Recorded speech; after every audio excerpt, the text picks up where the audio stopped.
రజనీకాంత్ గారు ఇప్పుడు కొత్తగా యాక్ట్ చేస్తున్న మూవీ జైలర్ 2. అయితే రజనీకాంత్ గారు ఈ జైలర్ 2 మూవీకి ముందు లాస్ట్ యాక్ట్ చేసిన మూవీ బెటయాన్. అయితే బెటయాన్ మూవీ రిలీజ్ అయ్యి 1 ఇయర్ అయిపోయింది. అయితే బెటయాన్ మూవీ రిలీజ్ అయ్యి మంచి హిట్ అయింది. అయితే బెటయాన్ మూవీతో రజనీకాంత్ గారికి ఒక మంచి హిట్ వచ్చింది. అయితే రజనీకాంత్ గారు బెటయాన్ మూవీ రిలీజ్ తర్వాత 1 ఇయర్ టైం గ్యాప్ తీసుకొని ఇప్పుడు మళ్ళీ ఈ జైలర్ 2 మూవీలో యాక్ట్ చేస్తున్నారు రజనీకాంత్ గారు. చూడాలి రజనీకాంత్ గారికి ఈ జైలర్ 2 మూవీతో కూడా ఒక మంచి హిట్ వస్తుందా లేదా అనేది మనం ఈ జైలర్ 2 మూవీ రిలీజ్ అయ్యాక చూడాలి. అలానే జైలర్ 2 మూవీలో బాలకృష్ణ గారు కూడా యాక్ట్ చేస్తున్నారు. అయితే బాలకృష్ణ గారు ఈ జైలర్ 2 మూవీకి ముందు లాస్ట్ యాక్ట్ చేసిన మూవీ డాకు మహారాజ్. అయితే డాకు మహారాజ్ మూవీ ఈ మధ్య రిలీజ్ అయ్యి మంచి హిట్ అయింది. అయితే డాకు మహారాజ్ మూవీతో బాలకృష్ణ గారికి ఒక మంచి హిట్ వచ్చింది.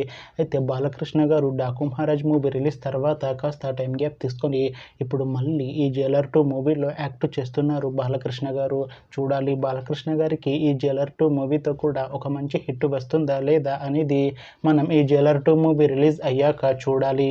అయితే జైలర్ 2 మూవీ టీం ఈ మధ్య ఒక చిన్న టీజర్ని విడుదల చేసింది. అయితే దానికి మంచి రెస్పాన్స్ వచ్చింది. అయితే జైలర్ 2 మూవీ టీం ప్రస్తుతం షూటింగ్లో బిజీగా ఉన్నారు. అయితే ఈ మూవీ షూటింగ్ ఆల్రెడీ 60% కంప్లీట్ అయిపోయింది అంటున్నారు మూవీ టీం.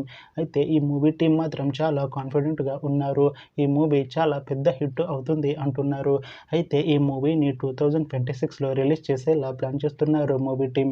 చూడాలి ఈ మూవీ రిలీజ్ అయ్యాక మంచి హిట్ అవుతుందా లేదా అనేది మనం ఈ మూవీ రిలీజ్ అయ్యాక చూడాలి. Thanks for watching this video friends. మీకు ఈ వీడియో నచ్చితే ఈ వీడియోని లైక్ చేయండి. ఇంకా ఇలాంటి మూవీ అప్డేట్స్ కోసం ఈ ఛానల్ని సబ్స్క్రైబ్ చేసుకోండి.